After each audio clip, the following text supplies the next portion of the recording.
चलें जी, मैं इसे कंटिन्यू कर रहा हूँ। अच्छा, ये दो रूल होगा, एक यूनियन हो गया, एक कॉन्कटेशन हो गया। एक और रूल है जो कि कहलाता है इसका, बड़ा ही इंपॉर्टेंट रूल है। अजान हो रही है, 1 मिनट के लिए रुक जाइए।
अच्छा जी, देखिए बेटा, दो रूल जो आपको समझाएं वो आगे यूज होंगे, तो अगर उनमें कोई गैप होगा तो वो इंशाल्लाह क्लियर हो जाएगा। ठीक है। एक तीसरा रूल है, वो कहलाता है इसका आर क्लोजर। आर के ऊपर स्टेरिक बना हुआ है, इसको पढ़ते क्या है, क्लोजर पढ़ लें, CLOSURE, क्लोजर। तो इसका मतलब क्या है? इसका मतलब ये होता है कि जीरो और मोर अकरेंस ऑफ आर।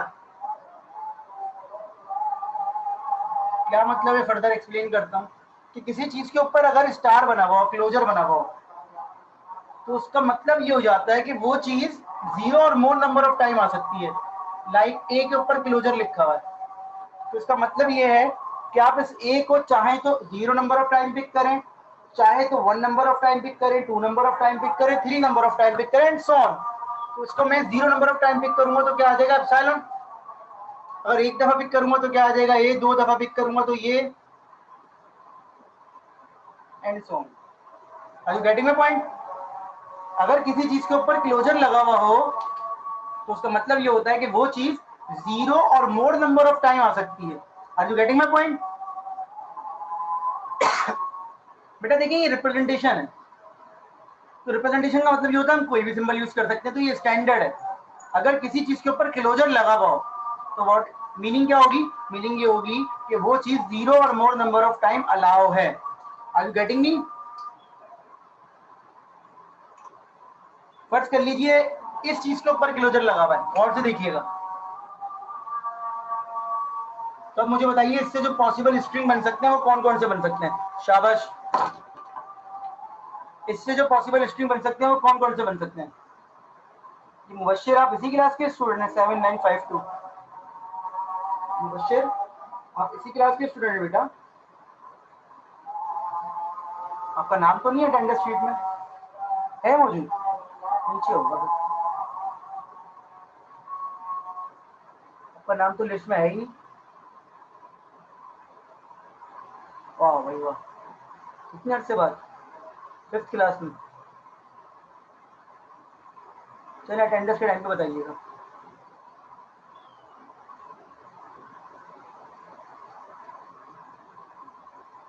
तो ये जो इन्होंने मुझे रजिस्टरिंग बना के भेजे हैं, देखिए जो लोगों ने बना के भेजे हैं वो समझ में आ गया आपके?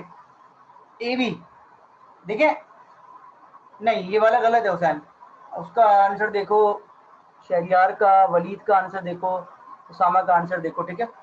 तो बेसिकली अगर मैं आपसे कहूं कि मेरा नाम रिपीट कीजिए, उस्मान, उस्मान बार बार आ सकता है, तो आप ये थोड़ी लिखेंगे यू यू एस एस, आप बोलेंगे उस्मान कॉमा उस्मान उस्मान कॉमा उस्मान उस्मान उस्मान। तो ये देखिए फॉलोड बाय की कंडीशन अंदर लगी हुई है, इसका मतलब है ये ब्रैकेट पे, तो पहले हमने एप्सिलॉन पिक किया, फिर हमने इस ब्रैकेट को एक दफा पिक किया, फिर अगर हम इस ब्रैकेट को 2 दफा पिक करेंगे तो पहली दफा सेम आ जाएगा, उसके बाद सेम आ जाएगा। Is it clear? बाहर तो क्लोजर की प्रॉपर्टी है, लेकिन अंदर जो है वो फॉलोड बाय की प्रॉपर्टी है, तो हमें उसको भी फुलफिल करना है। Is it clear? इसी तरीके से अगर ये लिखा हुआ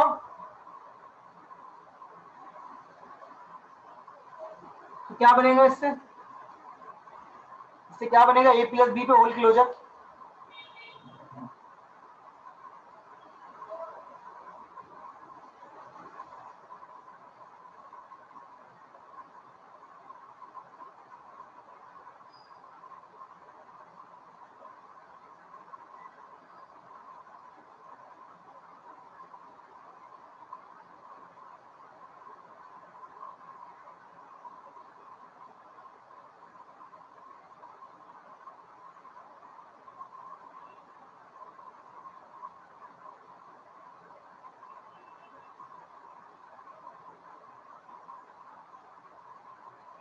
इससे मैं क्या ये कह सकता हूं कि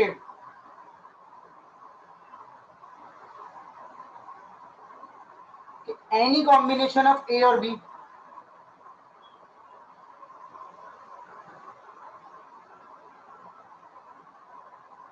क्या ये मीनिंग सही है कि एनी कॉम्बिनेशन ऑफ ए और बी?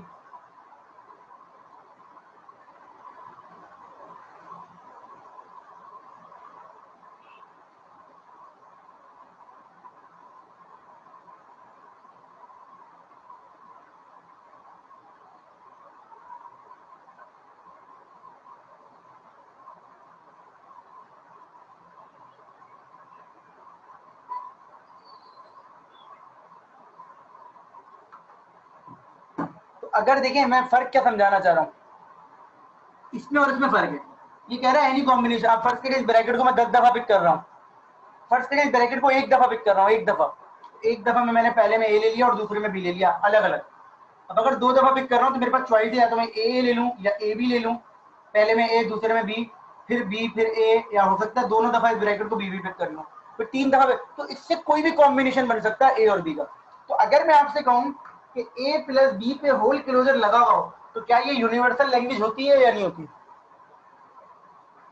अगर ए प्लस बी पे होल क्लोजर लगा हुआ हो तो क्या ये यूनिवर्सल लैंग्वेज होती है? तो वेरेवर हमें जरूरत पड़ेगी यूनिवर्सल लैंग्वेज की, तो हम ये यूज कर सकते हैं, सही है। तो ये 3 रूल होगा, एक रूल और बता रहा हूं मैं आपको, और वो जो है वो कहलाता है आर प्लस, और इसका मतलब ये होता है कि 1 और मोर अकरेंस ऑफ आर।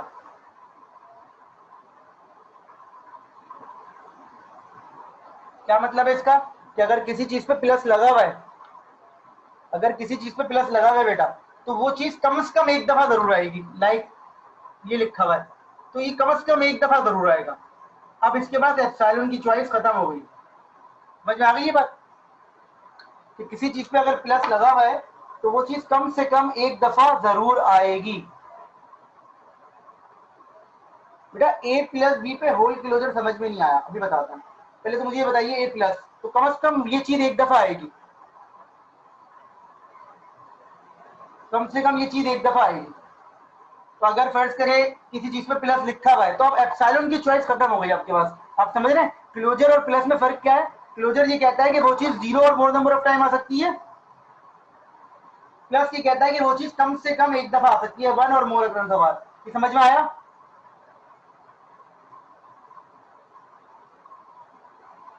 मुझे बताइए क्या ये चीज सही है या गलत है?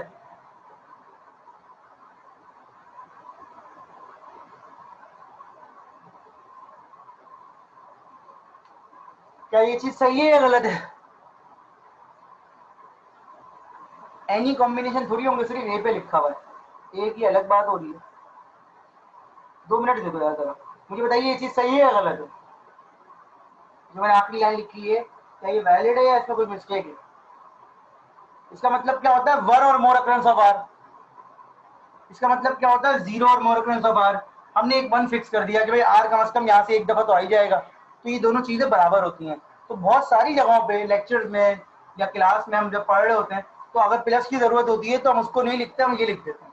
ऐसा नहीं है कि मना किया हुआ किसी ने हमें, ऐसा नहीं है कि मना किया हुआ है, लेकिन हम उसको इस चीज से ओवरराइड कर देते हैं कि भाई ये काम कर रहा है। Is it clear?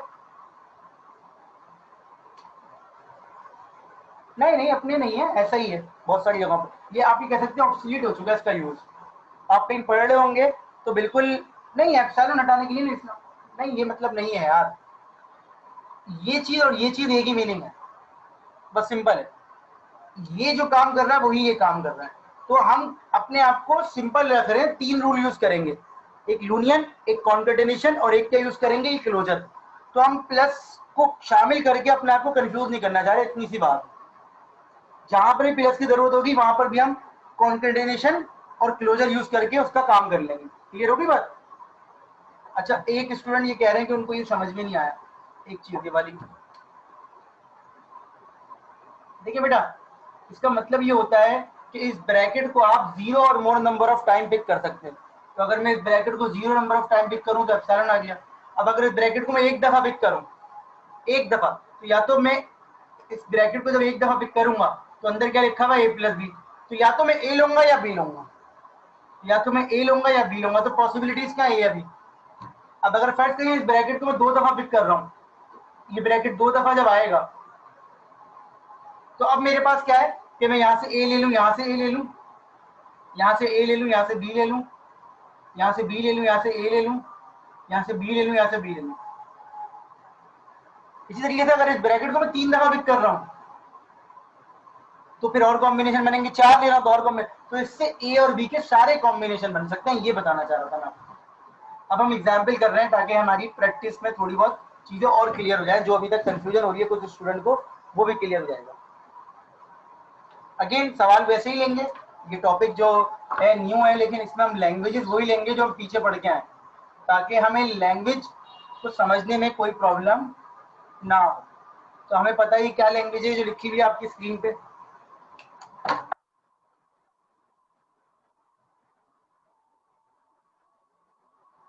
क्या लैंग्वेज है जो आपकी स्क्रीन पे लिखी हुई है? जी बेटा, लेंथ टू, ठीक है ना। अब जो हम टॉपिक पढ़ रहे हैं ना, इसमें हमारा फायदा ये है कि हम जब डीएफए पढ़ रहे थे तो हमें लैंग्वेज भी समझनी पड़ती थी और हमें उसका डीएफए भी बनाना पड़ता था। अब हमारे पास कम से कम ये फायदा हो गया है कि सर हमें लैंग्वेज पे ज्यादा ध्यान नहीं लगाना, क्योंकि हम लैंग्वेज पढ़ के ही समझ जाएंगे कि क्या बात होगी। तो लेंथ टू की बात होगी, लेंथ टू की बात होगी। क्या आप में से कोई स्टूडेंट मुझे बता सकता है कि इसका मतलब क्या है? क्या आप में से कोई भी स्टूडेंट मुझे ये बता सकता है कि इसका मतलब क्या है?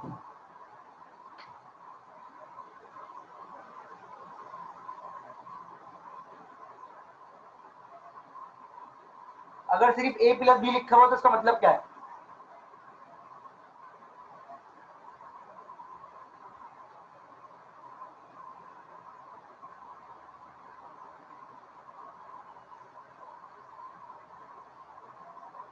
नहीं, सिर्फ इसका मतलब क्या है?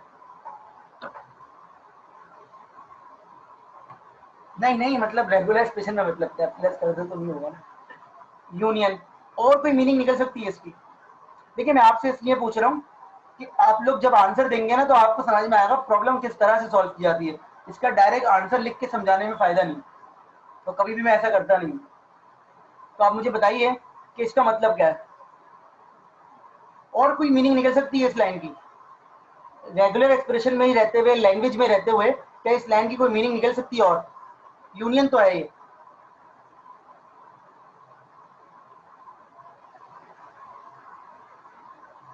इस लाइन का मतलब पूछ रहा हूँ बेटा, ऊपर क्वेश्चन की बात नहीं कर रहा। जब मैंने डीएफए पढ़ाया था तो मैं डीएफए में आपको जब मैं समझाता था तो मैं आपको पहले एक ट्रांजिशन करके समझाई, आपने मुझे मतलब बताया, फिर हम आगे बढ़े। तो इस लाइन का मतलब वैसे तो ये है कि ये यूनियन है, या तो ए आएगा या बी आएगा। क्या इस लाइन का मतलब ये हो सकता है कि अगर ये रेगुलर एक्सप्रेशन लिखी हुई हो तो सर लेंथ वन होगी?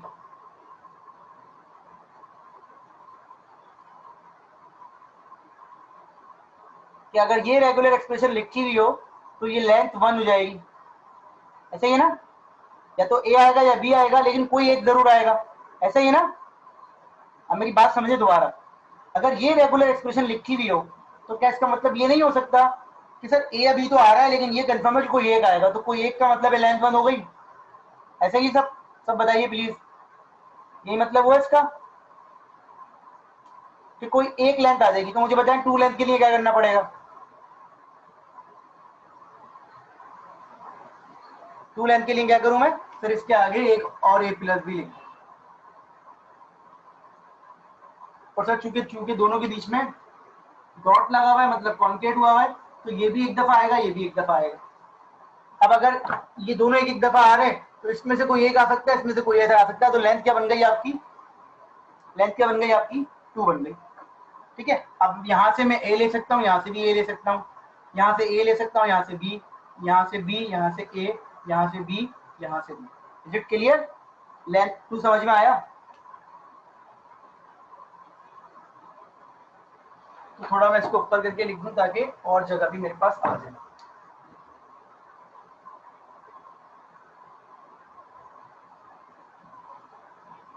तो अब इसका दूसरा सवाल भी कर लेते हैं। क्या मतलब है इसका?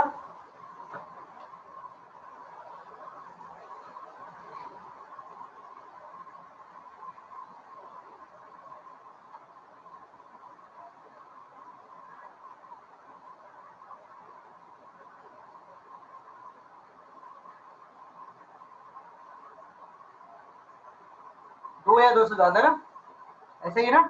यही मीनिंग है कि एटलीस्ट 2 लेंथ होनी चाहिए, यही मीनिंग है इसकी। बेटा आंसर नहीं कर रहे आप लोग, एटलीस्ट 2 होने चाहिए, ठीक है? अब मुझे बताइए एटलीस्ट 2 में 2 तो आता है ना, लेस देन नहीं बेटा, ग्रेटर देन लिखा था। एटलीस्ट 2 में 2 तो आता है, तो 2 के लिए वही काम कर देते हैं। तो सर ये तो हो गया 2 के लिए काम। अब आप ये कह रहे हैं दो या दो से ज्यादा पे चॉइस है कि भाई दो से ज्यादा जो है वो 1 भी हो सकता है, 50 भी हो सकते हैं, 100 भी हो सकते हैं। दो से ज्यादा कितने होते हैं? सर 2 बिल्कुल भी होता है, फिर 2 से ज्यादा में 1 ऐड कर लें, सर 2 ऐड कर लें, 3 ऐड कर लें, 4 ऐड कर लें। तो 2 से ज्यादा लेंथ में हमने क्या करना है? चॉइस रखनी है। और चॉइस किस चीज की है? चॉइस किस चीज की है? जीरो और more occurrence of any combination of A B. Zero और more occurrence of any combination of A B. तो देखिए मैं क्या कर रहा हूं,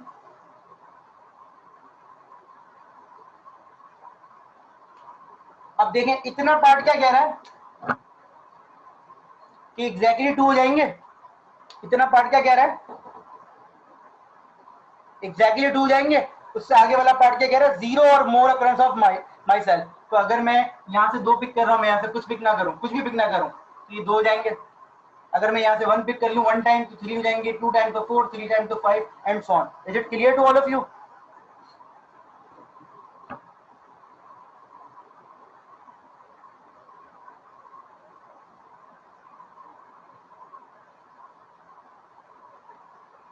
ठीक है ना? अब हम देखें हमने किस ट्रिक से यूज किया।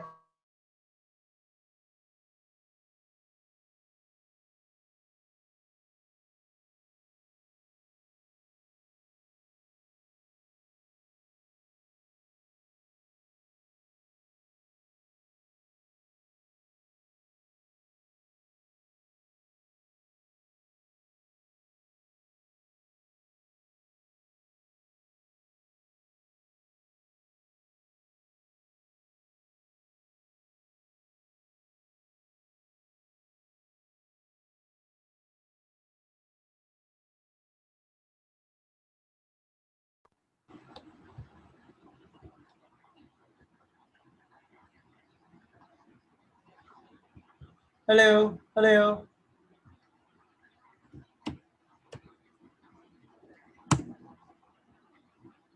आ रही है आवाज?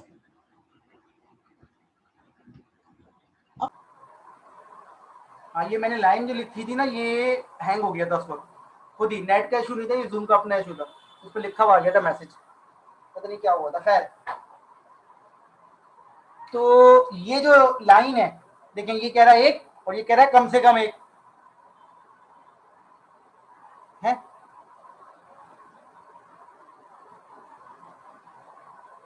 अच्छा ठीक है भाई, चलें। तो मैंने ये लाइन लिखी थी, गौर से देखें जरा इस लाइन को। ये क्या कह रहा है, कम से कम एक, ये मतलब ये एक कह रहा है और ये कह रहा है कम से कम एक, तो ये वही मीनिंग हो गई जो ऊपर वाली लाइन की है। इसलिए मैंने आपसे क्या कहा था, इसलिए मैंने आपसे कहा था कि जब भी प्लस की जरूरत होगी वहां पर भी हम क्या यूज कर लेंगे, हम क्लोजर यूज कर लेंगे। तो ये मीनिंग और ये मीनिंग सेम है। Is it clear?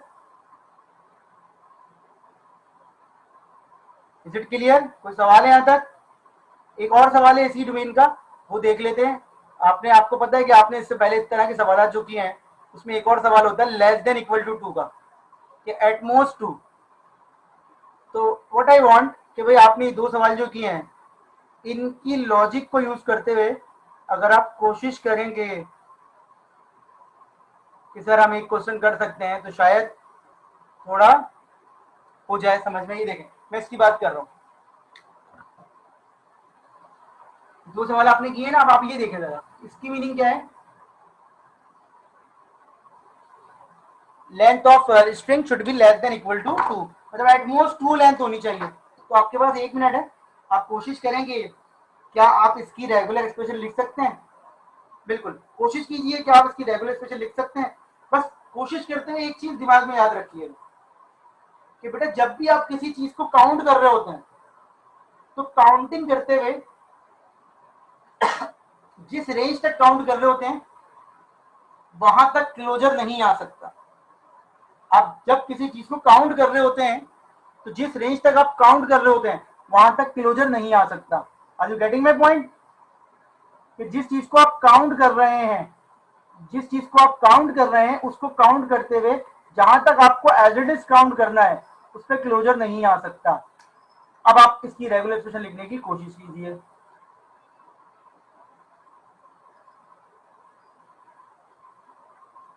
शाबाश। जो भी आप आंसर लिखेंगे हम उसको क्रॉस वेरीफाई कर लेंगे। हाँ ये ऊपर वाला रॉन्ग है हसीब का, क्योंकि इसमें क्लोजर आ गया है। रोहाना के में लेंथ 2 पे काम कर रहा है, अजीम के में 0 क्या है। ये थोड़ा सा सोचे ना आउट ऑफ द बॉक्स जाके, कि भाई हो सकता है सर ने ना पढ़ाया हो लेकिन हमें खुद कुछ सोचना पड़े। चले मैं बताता हूँ, ये देखिएगा, आपने कहा सर इतनी जो रेगुलर एक्सप्रेशन थी वो क्या रही थी, ए या बी और ए या बी। हम क्या चाहते हैं, हमारी लेंथ कितनी होनी चाहिए, 2 से कम भी होनी चाहिए। तो हम इसको चॉइस दे रहे हैं कि भाई तुम एप्सिलॉन भी पिक कर सकते हो। समझाऊंगा मैं भी आपको, ठीक है। तो पहले वाले ब्रैकेट को चॉइस दे दी, ए ले लो या बी पिक कर लो या कुछ भी पिक नहीं करो। इसी तरीके से दूसरे वाले ब्रैकेट को भी चॉइस दे दी कि ए पिक कर लो, बी पिक कर लो या एप्सिलॉन पिक कर लो। अच्छा किसी भी चीज के बाद एप्सिलॉन जब ऑपरेशन करता है, देखें अगर दो एप्सिलॉन आपस में ऑपरेशन कर रहे हैं तो ये एप्सिलॉन के बराबर है। अगर ए के साथ एप्सिलॉन पिक कर रहे हैं तो ए रहेगा, चाहे एप्सिलॉन के बाद ए पिक कर रहे हैं वो भी ए रहेगा। जी मैं समझ गया था, ठीक है। तो ये देखें, अगर मैं दोनों जगह से एप्सिलॉन पिक कर लूं तो एप्सिलॉन हो गया। अगर मैं किसी एक जगह से एक कैरेक्टर पिक कर लूं और दूसरी जगह से एप्सिलॉन, तो मुझे वो कैरेक्टर मिल जाएगा। और अगर दोनों जगह से मुझे कैरेक्टर चाहिए तो दोनों जगह से मैं अपने कैरेक्टर या अल्फाबेट जो भी हैं उन्हें पिक कर सकता हूँ। It clear? तो हमने एक नई चीज देखी कि भाई एप्सिलॉन भी पिक कर सकते हैं, मतलब एप्सिलॉन को भी हम यूज कर सकते हैं अगर हमें जरूरत हो तो। इसी तरीके से एक और क्वेश्चन जो हम पहले कर चुके हैं, इवन लेंथ का। इवन लेंथ,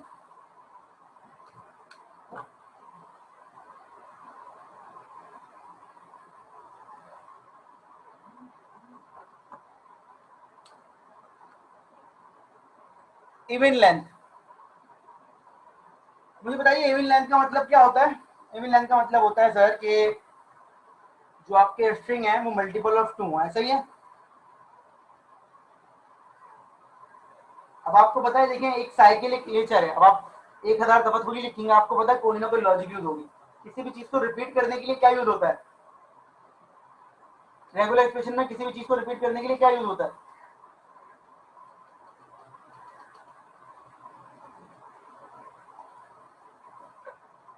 क्लोजर यूज होता है, ठीक है ना। किसी भी चीज को रिपीट करने के लिए रेगुलर एक्सप्रेशन में क्या यूज होता है, क्लोजर यूज होता है। तो अब हमने कहा भाई सर देखिए आपने हमें बताया इसका मतलब ये है, इसका मतलब क्या है कि जब भी हम पिक करेंगे तो दो लोग आएंगे, बिल्कुल ठीक है, जब भी हम पिक करेंगे दो लोग आएंगे, ऐसे मतलब है ना इसका। और हम क्या चाहते हैं कि टू का टेबल या टू की काउंटिंग अपने आप को रिपीट करे, तो हम इस होल पे क्लोजर लगा रहे हैं। अब देखें इस ब्रैकेट पे मेरे पास चॉइस है कि इस ब्रैकेट को मैं any number of time pick कर सकता हूं। तो फर्स्ट करें मैंने इस ब्रैकेट को पिक किया 0 नंबर ऑफ टाइम, तो 0 नंबर ऑफ टाइम से एप्सिलॉन आ गया। अब अगर इस ब्रैकेट को मैं एक दफा पिक कर रहा हूं, इस एक ब्रैकेट को मैं एक दफा पिक कर रहा हूं, तो इसके अंदर दो ब्रैकेट है, ये देखें ऐसा कुछ आ जाएगा। अब इससे मेरी लेंथ कितनी हो रही है, 2 हो रही है। इस ब्रैकेट को अगर मैं दो दफा पिक करता हूं तो ऐसा कुछ आ जाएगा, अंदर वाले दो दफा आ जाएंगे, ये लेंथ हो गई 4 एंड सो ऑन।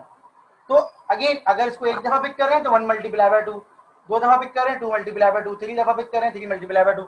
ये अंदर वाले जो है हमेशा पेयर में आ रहे हैं, और बाहर वाला ब्रैकेट तो ये इसको मल्टीपल ऑफ 2 ही रखेगा। Is it clear?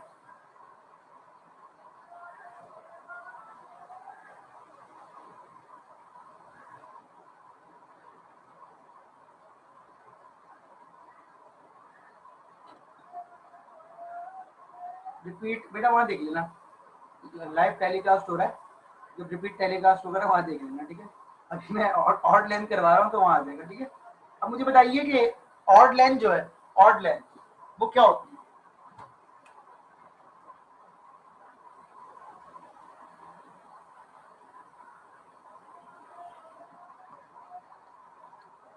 हाँ तो बेटा बाद में देख लेना, कोई मसला नहीं है।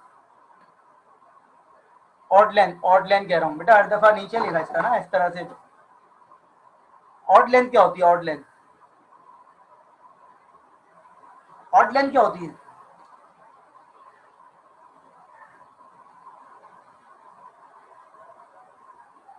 Not divisible by 2, even now, बिल्कुल सही ना, आप लोग सही जवाब दे रहे हैं। अब फर्स्ट करें एक करेक्टर है बी,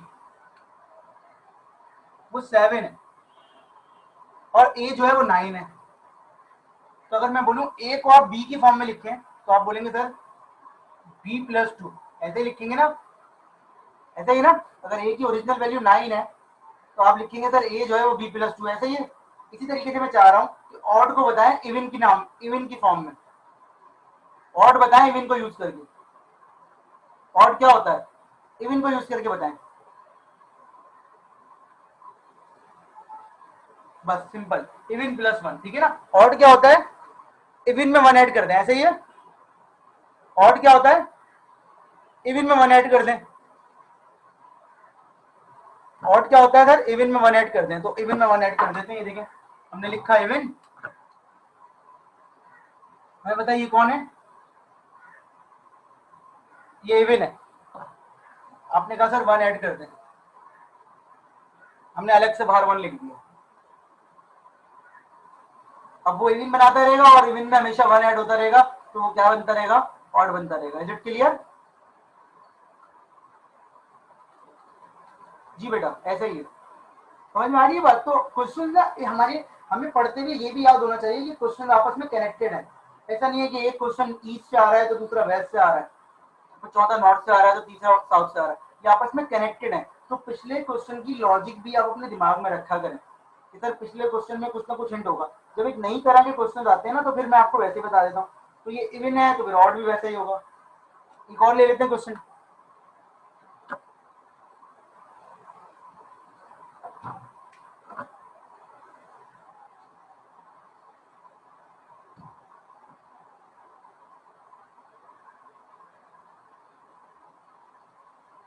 ये शाबाश कीजिए, ये कीजिए शाबाश।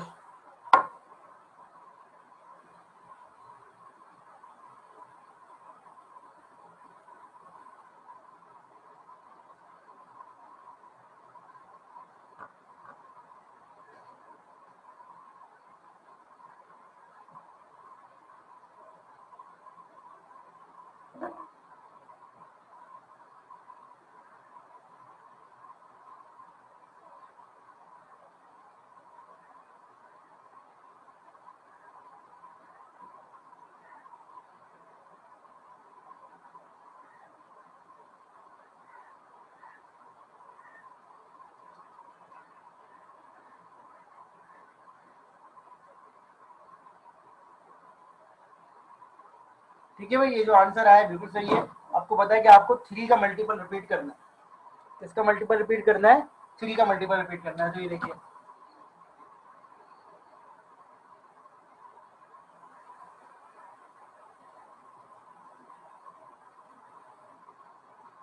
क्लियर?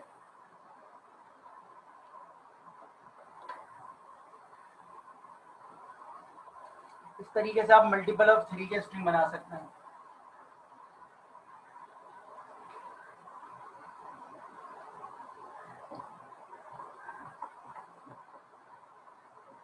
समझ में आ गया ये? अगर मैं यहाँ 1 लिख दूं तो बताइए क्या होगा? अगर मैं लिख दूं रिमाइंडर 1 तो फिर क्या होगा? मॉड 3 रिमाइंडर 1 तो फिर क्या होगा बेटा?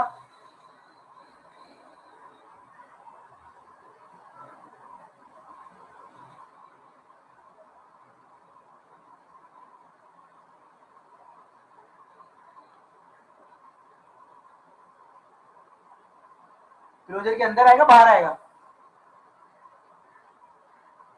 बाहर आ जाएगा। ठीक है, इसी तरीके से अगर यहाँ 2 लिख दूं तो एक और ऐड हो जाएगा। ठीक है, अगर 2 लिख दूं तो एक और ऐड हो जाएगा यहाँ बाहर कि भाई ये मल्टीपल ऑफ 3 बना रहे हैं और ये 2 ऐड हो गया, हमेशा क्या कर रहे हैं? रिमाइंडर 2 कर रहे हैं। Is it clear?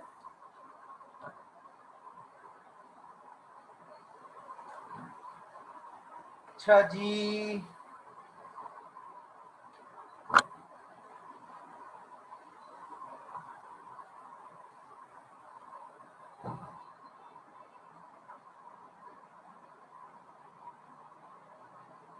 Number of A should be 2।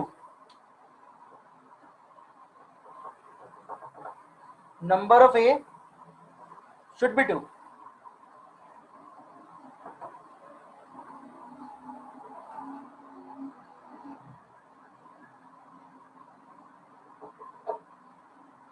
तो अब अगेन हमें लॉजिक सोचे तो ए जो है वो 2 होने चाहिए। तो ऑटोमेटा बनाते हुए हम क्या कहते थे, जरा गौर से देखिएगा।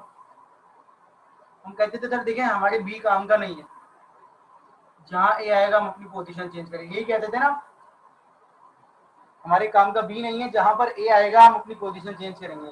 तो क्या बी आने पे हम उसको डेड स्टेट पे भेज देते थे? नहीं ना, हम उसे कंसीडर करते थे और अपनी स्टेट चेंज नहीं करते थे। तो यहां पर भी हम ये करेंगे कि हम कहेंगे सर अगर बी आता है तो हम उसको जितनी दफा आना चाह रहा है आने दें। अगर बी आ रहा है तो उसे आने दें जितनी दफा आ रहा है, जहां ए आएगा हम उसको याद रखेंगे। तो देखें ए पे क्लोजर नहीं लगाया लेकिन बी पे क्लोजर लगाया। Is it clear? अगर किसी चीज पे आप क्लोजर लगा रहे हैं तो उसका मतलब ये होता है कि आपको उसकी अक्रेंस से प्रॉब्लम नहीं है। Is it clear?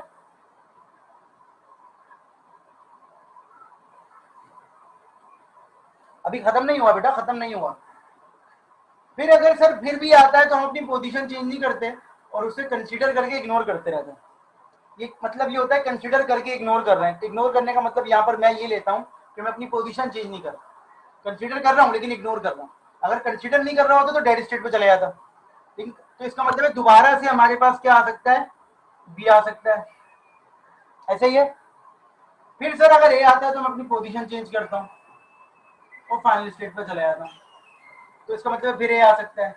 क्या 2 ए आने के बाद मजीद भी आ सकते हैं? तो अगर फिर भी आता है तो हम उसको कंसीडर करते हैं, तो यहाँ पर भी मुझे लिखना पड़ेगा। लेकिन इसके बाद अगर ए आता है तो वो डेड स्टेट, तो रेगुलर एक्सप्रेशन में आपको डेड स्टेट लिखने की जरूरत नहीं होती। तो अगर आप इस सिर्फ रेगुलर एक्सप्रेशन को गौर से देखें तो देखिए ये कह रहा है कि 2 ए हैं, शुरू में भी आ सकता है, आखिर में भी आ सकता है, सेंटर में भी आ सकता है, जितने भी आना चाहे आ सकते हैं, लेकिन ये 2 ए एक साथ है। तो इससे सबसे छोटा स्ट्रिंग कौन सा बनेगा? Double A. फिर आप कोई भी वैरायटी बना सकते हैं, स्टार्ट में बी आए, लास्ट में बी आए, सेंटर में बी आए, बहुत सारी दफा बी आए, बी ना आए, आप सारी वैरायटी बना सकते हैं। Is clear? यहां तक कोई सवाल है किसी का तो पूछ लीजिए। इससे आगे भी हो सकता है, मतलब क्या? जैसे कि स्ट्रिंग बताइए।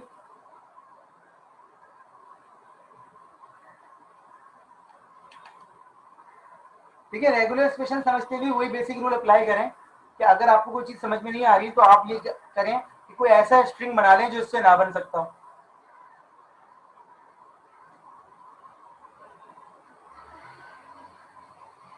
नहीं तो हमें तो 3 दफा चाहिए नहीं ना, हमें तो 2 दफा चाहिए। हमारे इस क्वेश्चन के अंदर हम सिर्फ ए पे फोकस कर रहे हैं कि ए की अक्रम जो है वो एग्जैक्टली कितनी होनी चाहिए, 2। तो मैं बता रहा हूँ आपको, ठीक है। एक सवाल ये भी हो सकता है,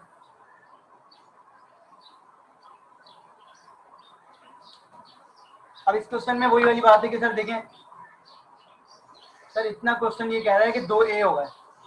अब अगर 2 ए हो गए, बिल्कुल, अगर 2 ए हो गए तो उसके बाद सर ए अभी जितने भी आ रहे हैं हमें कोई प्रॉब्लम नहीं, तो हमने ए प्लस बी पे क्लोजर लगा दिया। अब अगर 2 ए हो गए तो उसके बाद बी आए या ए आए, जितनी दफा आए, we are not after that, we are after exactly 2 a count करें, उसके बाद ए पे हम क्लोजर लगा सकते हैं। लेकिन 2 ए से पहले हम क्लोजर नहीं लगा सकते। क्यों नहीं लगा सकते? क्योंकि अगर 2 ए से पहले क्लोजर लगा दिया तो इट माइट बी पॉसिबल कि जिस ए पे क्लोजर लगा हुआ है वहां से हम एप्सिलॉन पिक कर लें। Is it clear?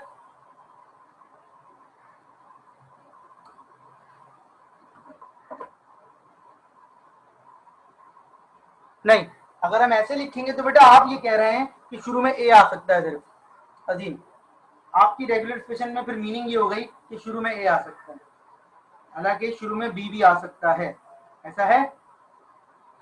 देखिए, there is a difference between this and this. इसमें आप कह रहे हैं सारे स्ट्रिंग ए से स्टार्ट होंगे, उसके बाद बी आ सकते हैं। लेकिन इसमें आप कह रहे हैं कि सर ये बी से भी स्टार्ट हो सकता है और हो सकता है बी आए ना। तो इन दोनों में फर्क है। क्लियर हो गई बात? इन दोनों बातों में फर्क है, ठीक है बेटा। यहाँ तक कोई सवाल है तो पूछ लीजिए। अच्छा जी, ये